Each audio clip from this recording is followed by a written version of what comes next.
Disney closes trading today at 79.90. Since the beginning of 2018, Disney has risen to more than $150 a share in less than 2 years.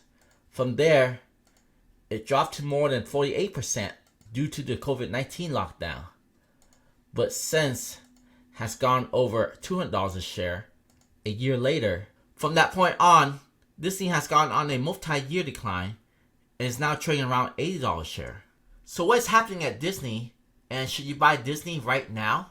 In 2019, the company launched Disney Plus, a streaming platform, which is a direct competition to Netflix. As of right now, Disney Plus currently has around 146 million paid subscribers.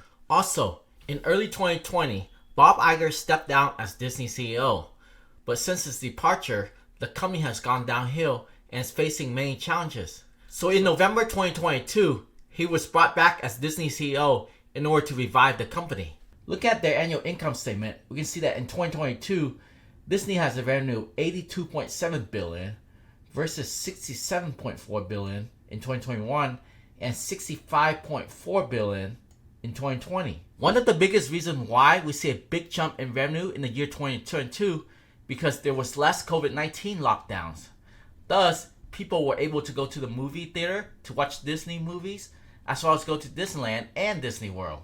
With an increase in revenue, we can see that the operating income in 2022 also increases compared to 2 years before, with $6.8 billion in 2022 versus $3.5 billion in 2021 and $3.8 billion in 2020. But if we go back another year to before the pandemic, Disney has an operating income of $12 billion in 2019. So why the sudden decrease in profit when their revenue continued to grow? Is there something wrong with their current business model? The reason Disney is making less money, even though they are bringing in more revenue, is because of Disney Plus. Since launching Disney Plus in 2019, they have lost more than $11 billion. In order to retain Disney Plus subscriber, they have to spend a lot of money to make quality content. Otherwise, they will lose a lot of subscribers. So the key is to find the right balance between content spending and total subscriber. The revenue they receive from Disney Plus must be higher than the content creation costs. Otherwise, they will continue to lose money. Looking at the quarterly report, we can see that in the latest quarter, Disney has $22.3 billion in revenue versus the year before where they have $21.5 billion.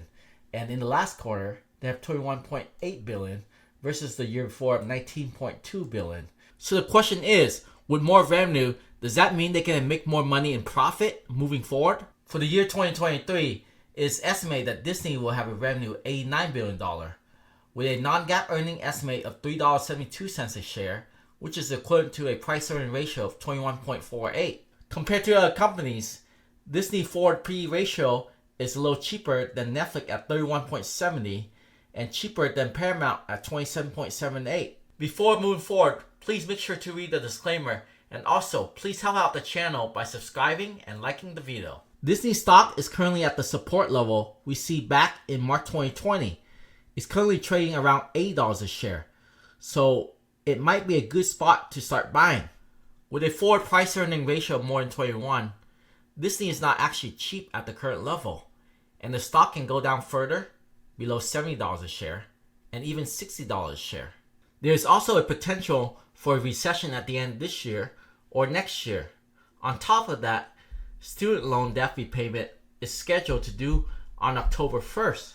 Even with all the negatives around Disney, Disney still has a lot of potential due to its many assets and especially Bob Iger.